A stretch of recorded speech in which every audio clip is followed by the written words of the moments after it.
네, 젤렌스키 우크라이나 대통령이 광물협정 서명을 위해서 조만간 빠르면 이번 주 안에 워싱턴을 방문할 가능성이 있다라는 얘기가 나왔습니다. 누구한테 나왔냐고요? 네, 트럼프 대통령 입에서 나왔습니다.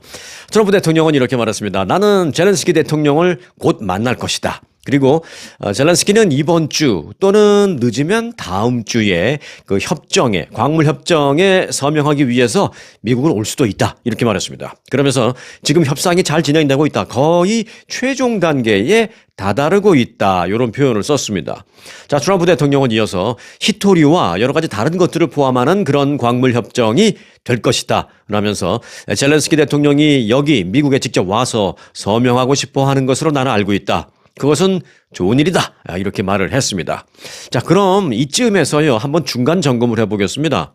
미국이 우크라이나의 그 히토류와 관련해서 이 광물 협정을 맺으려고 하는데 우크라이나의 히토류를 어떤 조건으로 미국이 확보하려는 건지, 그리고 우크라이나의 그 히토류를 확보했을 때 미국에게는 어떤 이점이 있는지 뭐 좀 중간 점검을 좀 해보겠습니다. 자, 미국은 우크라이나에 대한 그 군사 지원과 그 종전을 한 이후에 그 소위 전후 재건을 위한 투자에 대한 대가로 우크라이나에게 히토류 지분의 50%, 히토류 자원의 50% 지분을 지금 요구하고 있는 것으로 알려졌습니다.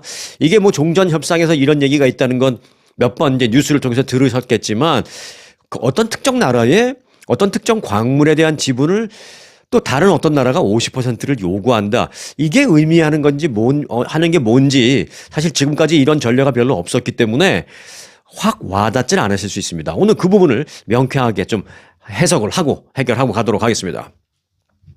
하지만 이제 블로디미르 젤렌스키 우크라이나 대통령은 이러한 제안에 대해서 이제 좀 분개한다, 뭐 불만을 토로한다 이런 얘기는 우리가 알고 있죠. 그래서 이제 구체적인 안전 보장 조치를 요구하고 있는 그런 상황입니다.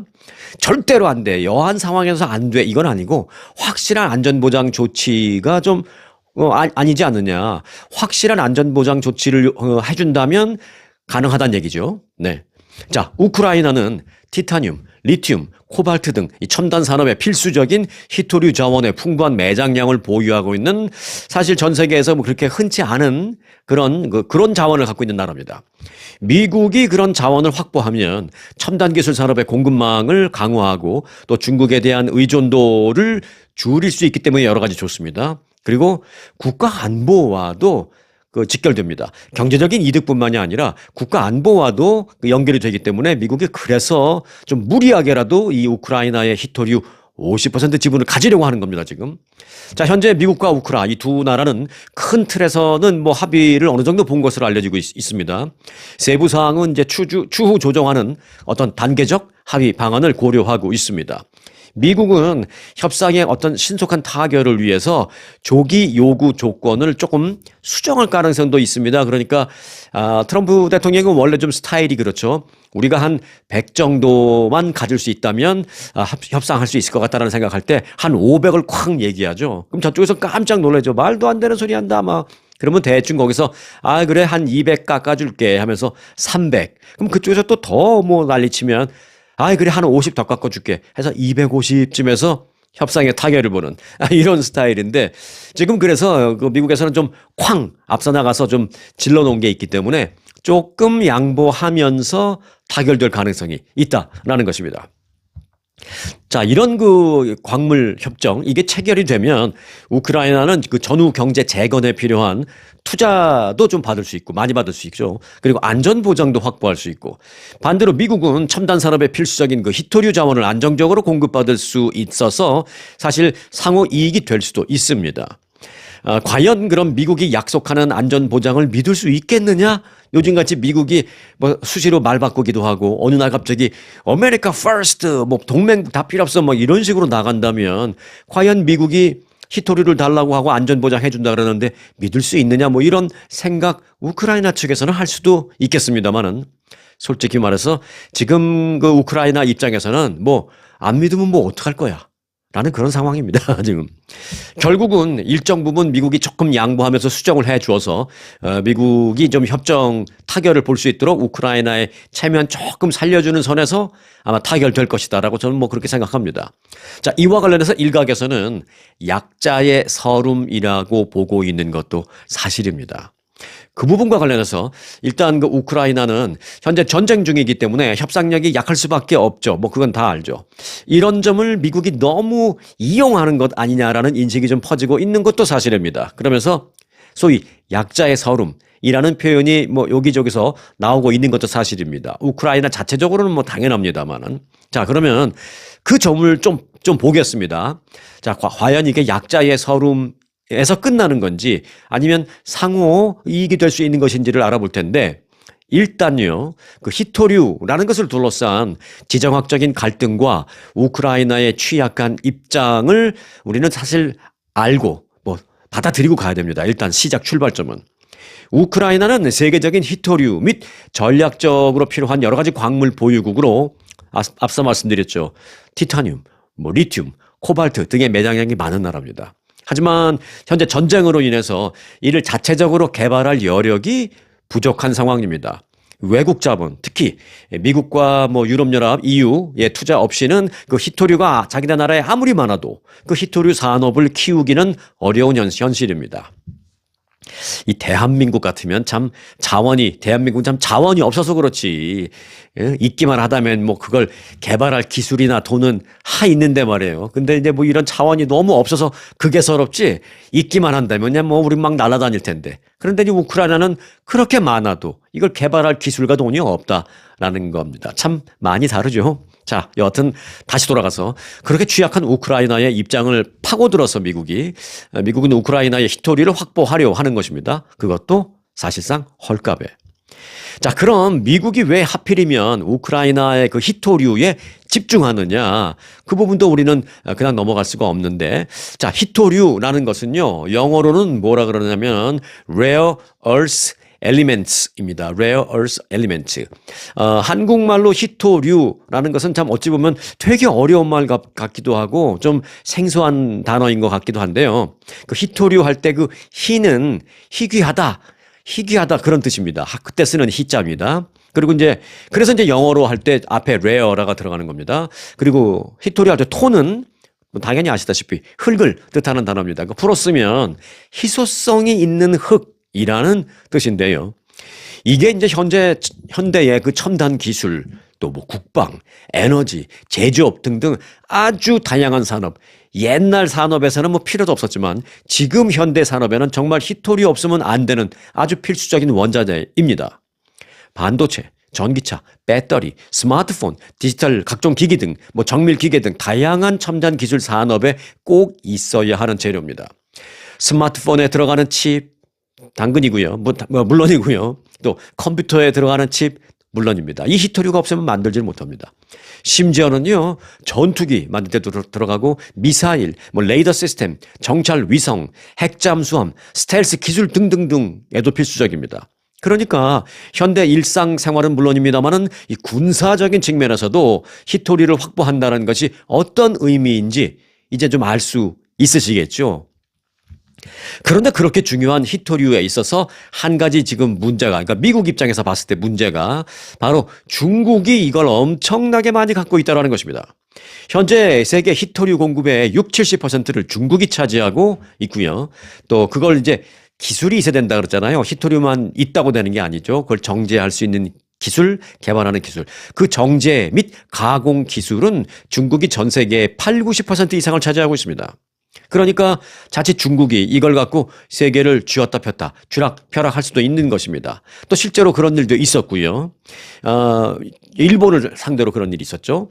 미국은 과거 히토리를 자체 생산했습니다만은 환경 문제와 뭐 채굴 비용 등등으로 인해서, 그러니까 왜냐면 미국은 또 인건비가 굉장히 비싸고 하니까 사실은 중국에서는 인건비 싸고 그러니까 막 채굴해서 또 기술은 있고. 이게 타산성이 맞는데 미국에서는 또 타산성이 조금 잘 안 맞는 거죠. 채산성이. 2010년이었죠. 그때가 중국이 일본과의 그 영토 분쟁이 있었습니다. 그때 영토 분쟁에서 중국이 그래? 너희들이 정말 그렇게 나와? 하면서 일본에 상당량을 수출하던 그 히토류의 수출을 제한한 사례가 있었습니다. 그래서 결국 일본이 결국은 항복했죠. 두 손 들어버렸죠. 그거 없으니까 완전히 첨단 산업이 아무것도 안 돌아가니까 반도체도 못 만들고 컴퓨터도 못 만들고 그런 사례처럼 중국이 이 히토류를 무기화할 위험이 있다라는 게 미국 차원에서는 불안한 겁니다. 그래서 이참에 미국은 중국 의존도도 줄이고 또 자체 공급망을 구축하기 위해서 우크라이나의 그 히토류 확보에 적극적으로 나서고 있는 것입니다.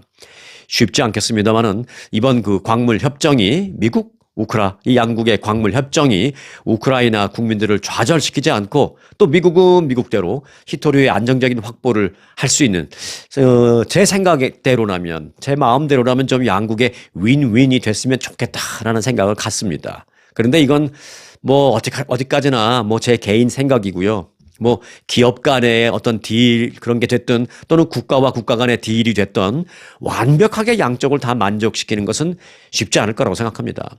이 약자의 서름을 잘 아는 우리들로서는요. 이 우크라이나에게는 확실한 좀 안전보장이라도 좀 정말 해주던가. 그래서 이제 미국에게는 또 확실한 히토류 보장이라는 그런 것을 얻을 수 있는 소위 어찌 보면 뭐 좀 두 마리 토끼를 좀 순조롭게 잘 잡히기를 그런 마음으로 바라보고 있다라는 심정을 말씀드립니다. 이번 미국과 우크라이나의 종전을 위한 광물협정 이게 사실 단순한 광물협정이 아니잖아요. 더 이상 민간인 또는 군인들의 희생을 막기 위한 종전을 하기 위한 이제 협정이잖아요. 그래서 우크라이나와 미국의 이 광물 협정이 정말 앞서 말씀드린 대로 두 마리 토끼를 잡는 그런 윈윈 시츄에이션이 될 수 있는 협정이 됐으면 좋겠다라는 그런 마음을 갖고 이제 과정을 지금부터 아주 진지하게 좀 시리어스하게 좀 지켜보도록 하겠습니다. 여러분들도 구독 눌러놓고 내 백그라운드를 이제 아셨으니까 앞으로 진행되는 과정도 훨씬 쉽게 이해되실 수 있을 겁니다.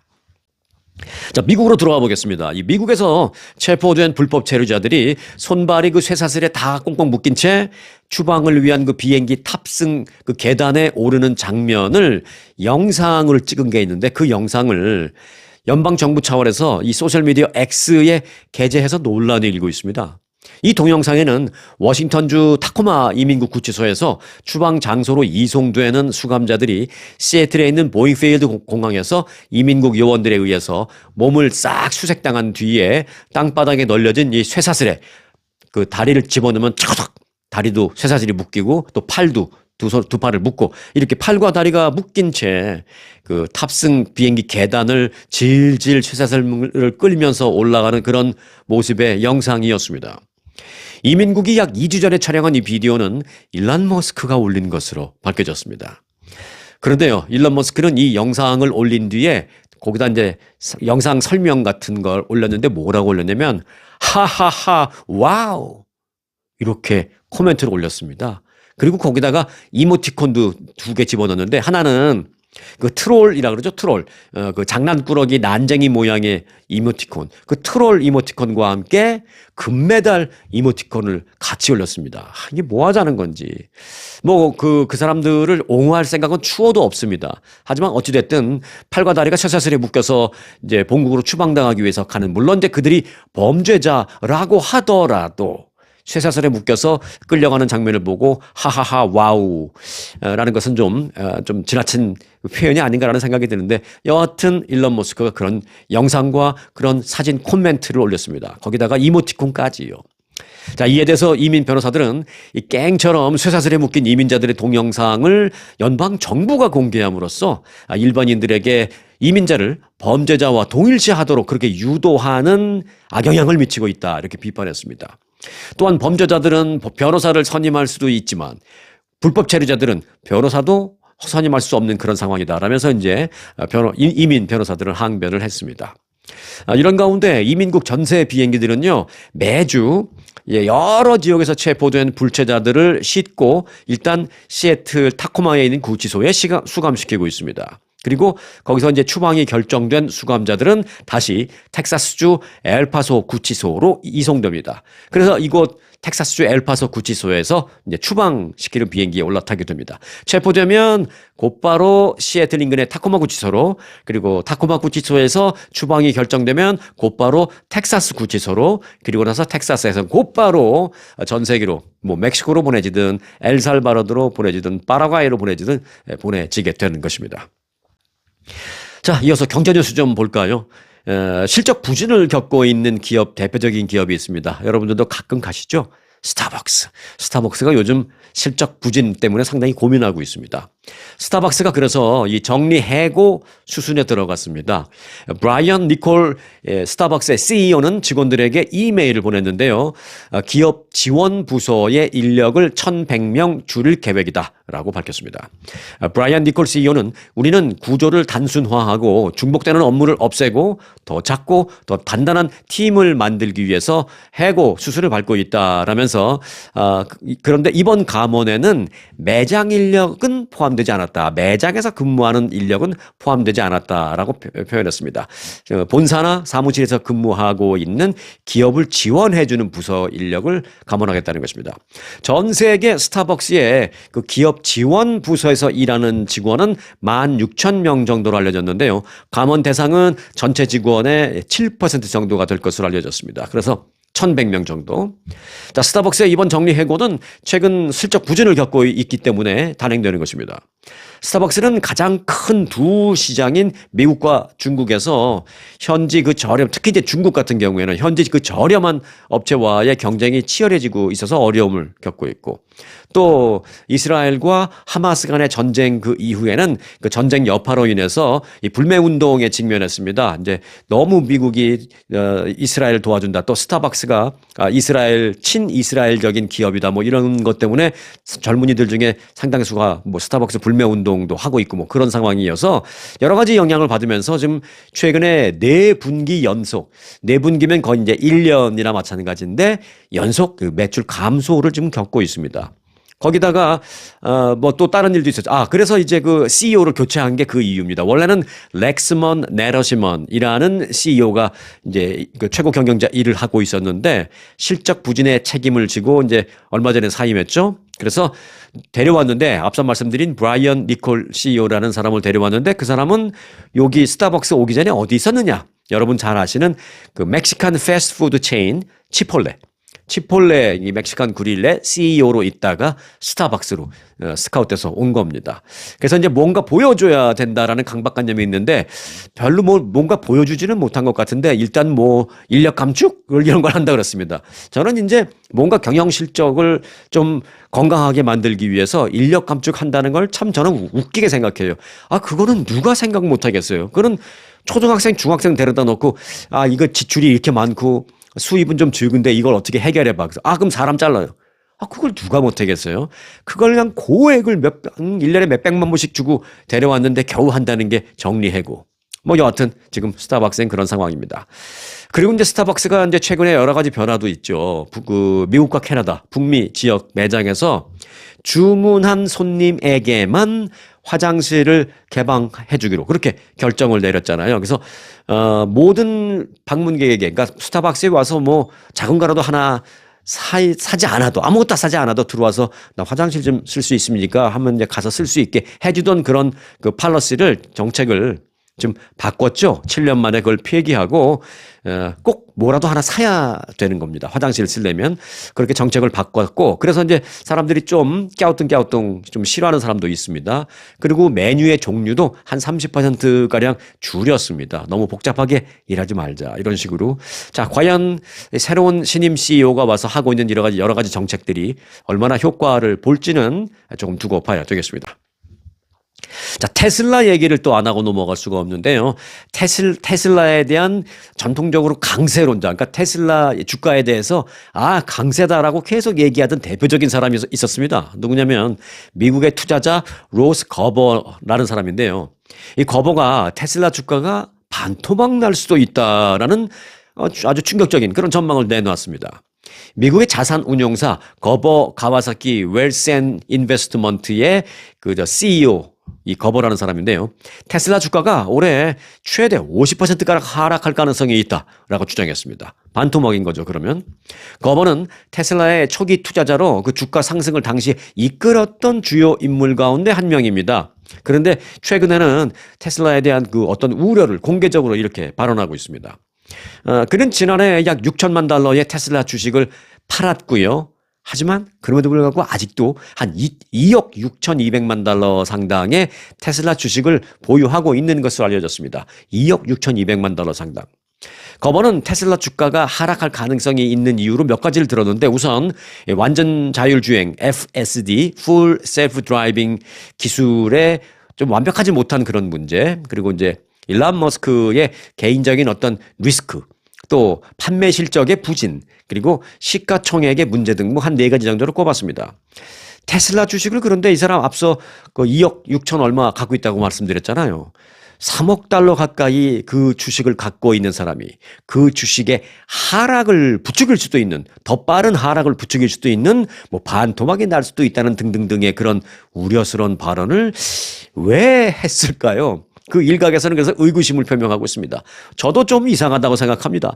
자기가 3억 달러 가까이 갖고 있는 그 주식이 더 떨어지면 자기도 더 손해볼 텐데 반토막이나 아니 뭐 어쩌냐 하는 소리를 하는 게 어쩌면 가격을 조금 더 떨어뜨려서 자기는 더 낮은 가격으로 떨어졌을 때 더 살라고 하는 게 아닌가? 그때 다시 들어가서 또 올리려고 하는 게 아닌가? 뭐 이런 생각까지도 하게 됩니다. 이게 그 많은 사람들이 짜고 큰 손이 짜고 기획적으로 하면 그게 바로 주가 조작이죠. 뭐 막 떨어진다고 뭐 우려스러운 바람 막 해서 가격 떨어뜨려 놓고 돈 있는 사람들이 확 싼 값에 들어가는 거죠. 그 문제 개미들은 막 큰 기관 투자자들이 막 들어가서 이걸 사기 시작하네. 그럼 이제 올라가겠네 하고 이제 또 막 들어옵니다. 그럼 또 당연히 올라가죠. 올라갔을 때 또 확 팔고 나오는. 그게 이제 대표적인 주가 조작인데 3억 달러 가까이 주식을 갖고 있는 사람이 뭐 반토막이니 이런 얘기하니까 저는 별로 믿겨지지가 않아서 드리는 말씀입니다. 자, 이런 가운데요. 테슬라가 중국에서 첨단 주행 보조 소프트웨어 앞서 말씀드렸죠. FSD, Full Self Driving, 이 완전 자율 주행 기능을 중국에서 곧 출시하려고 준비한다. 라고 알려졌습니다. 블룸버그 통신은 테슬라가 중국의 그 테슬라 차량 소유주들에게 도심 지역 도로에서 이용할 수 있는 FSD를 곧 배포할 예정이다. 라고 전했습니다. 테슬라는 중국 고객들에게 이 완전 자율 주행 기능 FSD가 차량의 어떤 신호등도 감지할 수 있고 또 교차로 진입을 안전하게 들어갈 수 있게 안내할 수 있고 또 뭐 회전이라든지 차선 변경, 속도 변경 등을 안전하게 할 수 있다라고 설명할 계획이다라는 것입니다. 이 기능은 중국에서 6만 4천 위안 정도에 팔릴 거라는데 이제 달러로 본다면 약 한 8,800달러 정도로 될 것입니다. 그래서 그 정도를 지불한 중국 고객들에게 제공할 예정입니다. 공짜가 아니고요.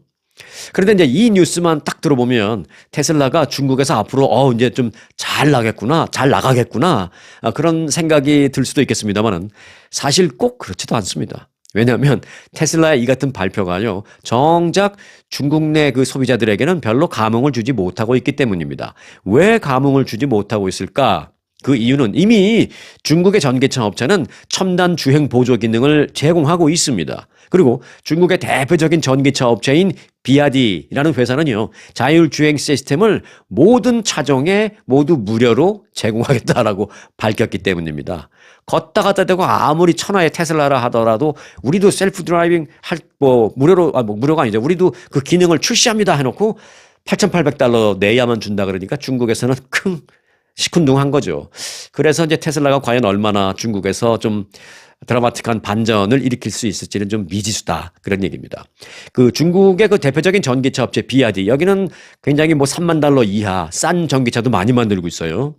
그래서 중국에서는 많은 사람들이 전기차를 타는데 그중에 제일 많은 게 비아디 전기차 회사에 찹니다. 이 비아디의 자율주행은 주행은 물론 주차도 자동으로 해주는 그런 기능까지도 제공하고 있습니다. 그것도 무료로요. 기존에는 3만 달러 이상의 모델에만 탑재됐었는데요. 앞으로는 모든 차종에 뭐 3만 달러 이하 싼 그런 전기차에도 모두 무료로 장착하겠다라고 밝혔습니다. 그래서 8,800달러의 그걸 출시하겠다는 테슬라를 아주 머쓱하게 만들었습니다. 일란 머스크를 아주 머쓱하게 만들었다는 얘기입니다. 네, 트럼프 대통령이 안보와 경제 문제에 있어서 오랜 동맹인 유럽을 요즘 무시하고 있다라는 얘기가 막 나오고 있죠. 이런 가운데 유럽에서 드디어 어떤 반발되는 그런 반응이 세게 나왔습니다. 유럽에서 미국을 배제시키자라는 그런 목소리가 나오고 있는 것입니다. 스페인의 호세 알바레스 외무장관은 유럽연합이 미국에 따라가지 말고 독자적인 대중국 정책을 펼쳐야 하겠다. 그렇게 하자라고 말했습니다. 좀 세죠. 자, 스페인의 알바레스 외무장관은 이 파이낸셜 타임즈, 이 신문은 이제 영국 신문입니다. 파이낸셜 타임즈와의 인터뷰에서 유럽은 중국이 언제 파트너가 될 수 있고 언제 경쟁자가 될 수 있는지를 이제 잘 판단해야 한다라면서 내가 당연한 동맹이라고 생각하는 미국과 물론 대화를 할 수는 있겠지만 이제 유럽은 스스로 그런 판단을 내려야 할 때가 된 것 같다라고 말했습니다. 그러니까 미국만 바라보지 말고 이제는 중국으로 눈을 돌려서 중국이 언제 우리와 뭐 파트너가 될 수 있을지 이런 거를 판단하자라는 것이죠. 그런데 미국에서 봤을 때는 이거 말도 안 되고 괘씸하게 생각할 수 있죠. 왜? 미국은 지금 가장 외교 정책의 넘버1이 중국 견제이거든요. 그런데 유럽에서는 중국 견제? 몰라. 뭐 네가 요즘 트럼프 당신이 요즘 우리 유럽을 이렇게 무시하는데 그럼에도 불구하고 우리가 당신을 위해서 중국을 따라줄 이유는 없어. 우리는 중국과 손을 잡을 수도 있어. 약간 이런 경고성. 자, 스페인의 알바레스 장관은 중국이 파트너가 될 수 있다면 우리는 이제 미국 눈치 보지 말고 이를 활용해야 한다라면서 미국이 우리를 경쟁자로 여긴다면, 즉 동맹국이 아니라 경쟁국으로 여긴다면 그렇다면 이제부터 우리는 우리의 시민과 우리의 산업을 보호해야 한다라고 말했습니다. 그는 이어서 중국의 인구는 유럽에게는 아주 매력적이다라며 특히 중국도 유엔 안보리 상임이사국이라는 점에서 우리는 중국과의 관계도 중요하다는 것을 절대 잊으면 안 된다라고 말했습니다. 따라서 이제 유럽 우리도 우리의 이해를 위해서 미국의 눈치 볼 필요 없이 중국과의 관계 강화가 필요하다라고 말했습니다. 상당히 노골적이죠. 유럽 국가들은 트럼프 대통령이 이번에 2기 취임과 동시에 동맹인 유럽을 좀 경시하는 그런 모습이 보이자 홀로 서기를 지금 고민하고 있습니다. 트럼프 행정부는 최근 우크라이나 종전 협상을 당사자인 우크라이나를 배제한 채 러시아와 양자 회담으로 진행하고 있지 않습니까? 그 협상에는 유럽 동맹국까지도 제외됐습니다. 이후에도 이제 러시아 쪽에 어떤 편향된 그런 방향으로 협상을 이끌 가능성이 매우 높다라고 지금 다 그렇게 생각하고 있습니다. 게다가 트럼프 행정부는 동맹국들을 상대로 뭐 관세를 때려버리겠다, 뭐 유럽에도 마찬가지다, 25% 뭐 이런 얘기를 하면서 동맹국들을 상대로 무역 전쟁까지 현실화시키고 있으니까 유럽 쪽에서 그런 반응이 나오는 것도 어찌 보면 당연한 얘기죠. 그래서 일부 EU, 유럽연합 회원국들은 미국도 당연히 신경을 쓰지만 유럽을 무시하는 트럼프 대통령을 감안해서 이참에 중국하고 관계 강화를 해야 하나 이걸 아주 진지하게 고민하고 스페인 총리처럼 그렇게 아예 대놓고 그렇게 하겠다라고 하는 사람들도 나오고 있다는 것입니다. 한 예로요, 최근 그 EU, 유럽연합이 유럽연합 차원에서 중국산 전기차에 대해서 최고 45% 관세율을 적용하려 한 적이 있었습니다. 우리 유럽연합 회원국 모두가 중국 차에 대해서 중국 차가 유럽으로 들어올 때 관세를 45% 매기자 이런 걸 검토한 적이 있었습니다. 그런데 그때 독일과 스페인은 반대 입장을 보였고요. 결국 이제 해당 법안에 대한 표결이 있었는데 그 표결에서 스페인은 기권했었고 독일과 헝가리는 대놓고 반대표를 던진 바 있습니다. 자, 이런 가운데 스페인에서 이제 먼저 미국과는 별개로 대중국 정책 가능성을 공개적으로 이제 언급을 해서 관심을 끌고 있는 것이고 트럼프 대통령의 심기를 이제 벌써 건드린 것입니다. 스페인 총리는 미국과 중국 사이에서 한쪽을 선택하지 않을 것이다. 이렇게까지도 말했습니다. 지금까지는 뭐 중국 견제, 우리도 미국하고 같이 동참하고 또 미국과는 뭐 전통적인 동맹국이니까 굳이 말한다면 또 굳이 선택한다면 미국이라는 한쪽을 선택해 왔었지만 이제부터는 그렇게 안 할 거야 라는 뜻이죠. 트럼프 대통령이 아주 기분 나빠할 만한 그런 발언인데 이제 뭐 대놓고 하고 있는 것입니다. 미국이 이렇게 유럽을 무시하는 상황에서 이제 우리도 미국을 더 이상 동맹이라고 생각할 수는 없다는 그런 메시지를 스페인 총리가 총대 메고 아주 세게 이번에 한 것입니다. 자, 이렇게 세상 돌아가는 상황을 보면 지금 세계는 아주 치열한 경쟁을 벌이면서 벅차게 좀 돌아가고 있다는 것을 알 수가 있습니다. 그런데 한국은 지금 아주 치열한 내부 경쟁을 펼치고 있죠. 내부 경쟁. 국론 분열이 그 어느 때보다도 심각한 것 같다라는 생각입니다. 더욱 안타까운 건 지금 그렇게 내부 분열을 할 때가 아니다라는 것입니다. 하나로 뭉쳐서 치열하게 돌아가는 이 바깥에 국제 정세에 대처하기도 참 벅찬 그런 시점이기 때문에 더더욱 걱정됩니다. 자, 그럼 이 한국 얘기가 나온 김에 오늘 끝소식으로 이 한국의 한 가지 흥미로운 현상 하나 전해드리고 마치도록 하겠습니다. 앞서 말씀드렸던 한국에 걱정되는 뭐 그런 국론 분열 그런 얘기는 아니고요. 그냥 한 가지 흥미로운 현상 하나만 좀 전해드리겠습니다. 지금 국제 금값이 연일 고공행진을 벌이고 있지 않습니까? 그래서 한국에서는요, 요즘 집안에 묵혀있던 그 금리 등 그 아주 작은 사이즈의 금을 들고 금은방에 찾아가는 사람들이 줄을 잇고 있다고 합니다. 수명이 다한 그 금리, 저는 금리빨을 해본 경험이 없기 때문에 잘 모르겠지만, 그 옛날에는 금리를 많이 했죠. 요즘은 뭐 거의 안 하죠. 근데 한 30년 전만 해도 저희 부모님 세대 때는 이제 치아에 문제가 있으면 이제 금리빨을 많이 했었잖아요. 근데 그 금리가 이제 수명이 어느 정도 있나 보죠. 그래서 수명이 다하면 이제 빠지고 그러면 이제 더 이상 쓸 수 없으니까 이제 빼죠. 그런데 그것도 아무리 작아도 금은 금이니까 뭐 버리진 않을 거 아니에요. 이제 서랍 같은 데 넣어놓죠. 그 넣어놓고 몇 년 동안 잊어버리고 있었는데, 요즘 금값이 고공행진이야? 그래서 수명이 다한 금리 이렇게 빼놓고 있던 걸, 어차피 큰 돈 되지 않을 거니까 이제 잊어버리고 있던 거를 지금 찾아서 집 한 구석에 두고 있다가 찾아서 금값이 요즘 많이 오른다니까 한번 가보자 해서 금은방으로 금리빨 들고 가는 사람들이 많다라는 것입니다. 치아 치료 후에 그 위에 씌우는 크라운에는 금 성분이 한 45에서 75% 정도 들어간다고 합니다. 그리고 이제 인레이라는 것에는 85% 정도 금이 함유되어 있다고 합니다. 그러니까 금리를 이제 팔면 금 함유량에 따라서 이제 돈을 받을 수 있는데, 요즘 한국에서 이제 그래서 갖고 가면 한 금 1g당 6만 원대 후반에서 잘 쳐주면 한 10만 원대 초반 정도까지 받을 수 있다고 합니다. 요만한 1g. 한 금리 매입 관계업자는 금값과 판매 문의, 뭐 이게 맨날 전화 오고 그러니까 판매 문의 때문에 지난 10년간 내가 이 금은방에서 근무했었는데 지난 10년 동안 지금 이번 달이 가장 바쁩니다. 라고 그렇게 얘기했습니다. 하도 문의가 많이 오고 하도 들고 오는 사람들이 많으니까.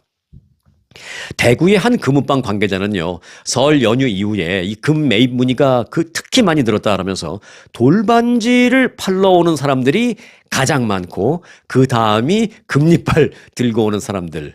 그리고 심지어는 뭐 흔한 케이스는 아니지만 얼마 전에는 18K로 만들어진 공군사관학교에서 졸업하면 이제 공군 소령이 되잖아요. 그래서 임관한다 그러죠. 그래서 공군 임관할 때 받았던 그 반지. 거기 이제 금 성분이 조금 있대요. 그래서 18K 공군 임관 반지를 팔겠다고 갖고 온 젊은 남성도 있었다라는 그런 얘기도 했습니다.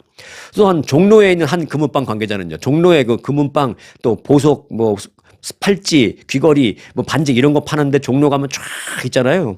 그 종로의 한 금은방 관계자는 골드바나 금 이빨 또는 어떤 금속, 근속, 뭐 장기 근속, 20년 근속, 30년 근속하면서 뭐 메달을 해주는데 살짝 금 맥기, 금칠, 뭐 이런 거 이제 많이 갔잖아요. 그래서 뭐 그런 근속 기념 메달 등등등등을 가져와서 팔겠다며 시세를 문의하고 실제로 팔고 가는 손님이 엄청나게 많이 늘었다. 매일 하루에도 수십 명씩 그런 사람들을 상대로 매입 매도를 하고 있는 게 요즘 한국의 현상이다라고 그렇게 말을 했습니다. 자, 한마디로 말하면 요즘 정말 금값이 금값 맞습니다. 네. 자, 오늘 영상 여기서 마칩니다.